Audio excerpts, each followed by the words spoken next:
Last month when Corin told us the theme of tonight's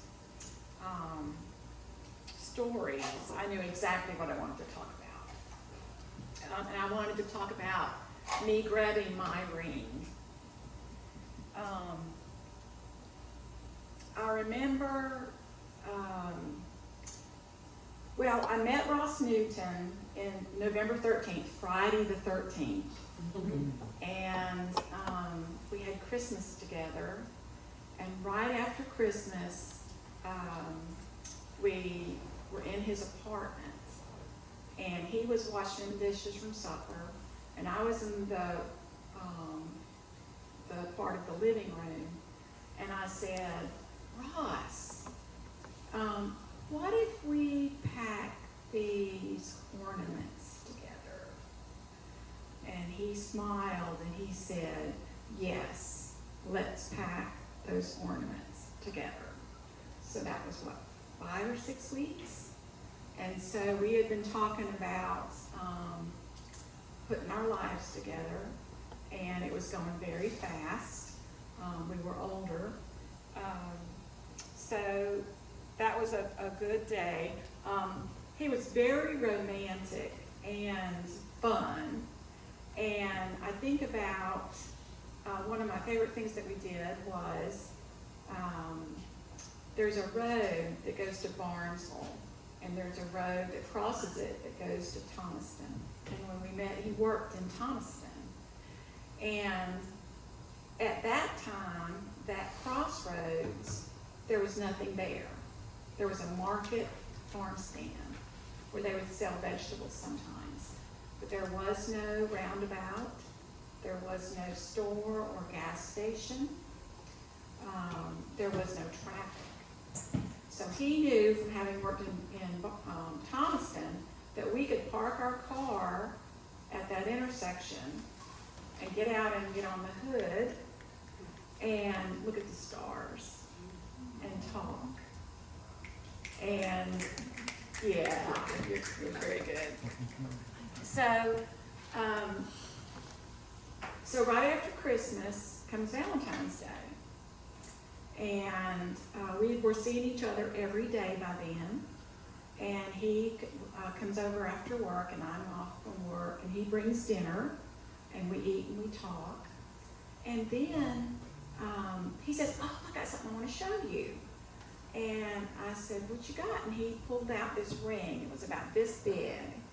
And he said, this is an antique jeweler's ring, sizer. And so it really was kind of cool. And it had little circles on it, and you put your finger in there, and you fit the size on it. And then this is where Ross Newton tells me one of the very few lies that he told me in our 28 years. He said, this ring sizer belongs to my roommate's father.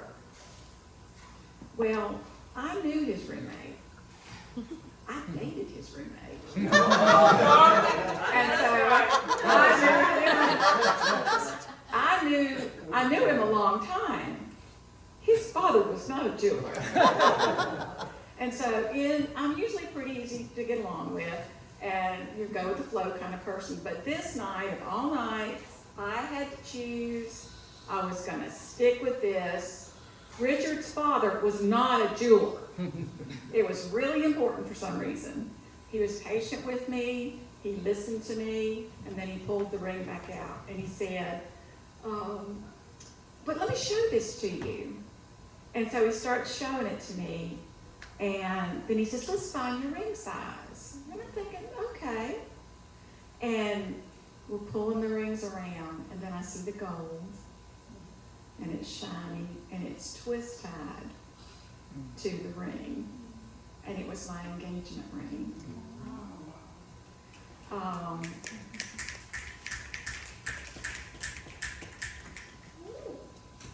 Every Christmas,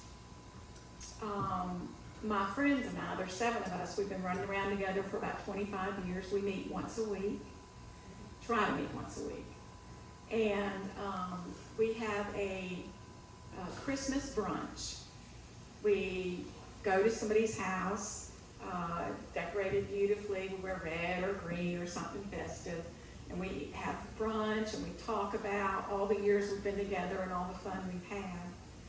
And 3 years ago, the year that Ross passed, I went to this Christmas lunch, and these girls are crafty.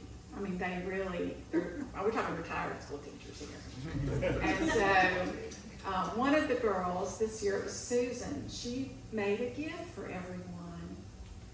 And so she pulls it out, and she says, somebody gave me one of these, and I want all of you to have one of these. And it was a ring, and it was about this big. And she called it a blessing ring, and it had a card on it, and it had a scripture, and it said, put things that are blessings to you on this ring. And it said you can put a card or a note or just something that's important to you and just fill it up with all your blessings. It was beautiful. It had colorful ribbons that hung down, lots of them on each ring, and just really, really pretty. And I knew when I saw it what I was going to do with it. Because at home, when I got home from that brunch, I had some wedding rings. And I'm not a jewelry person, so I didn't want to make it into jewelry. And putting it in the drawer didn't really honor it the way I wanted to. But now I had this blessing ring, and it was the same size as a jeweler's ring size. And that did not even dawn on me until I decided to tell you this story. And that's where it is, and I think it's just, it's a nice place for my friends to be at home. Thank you.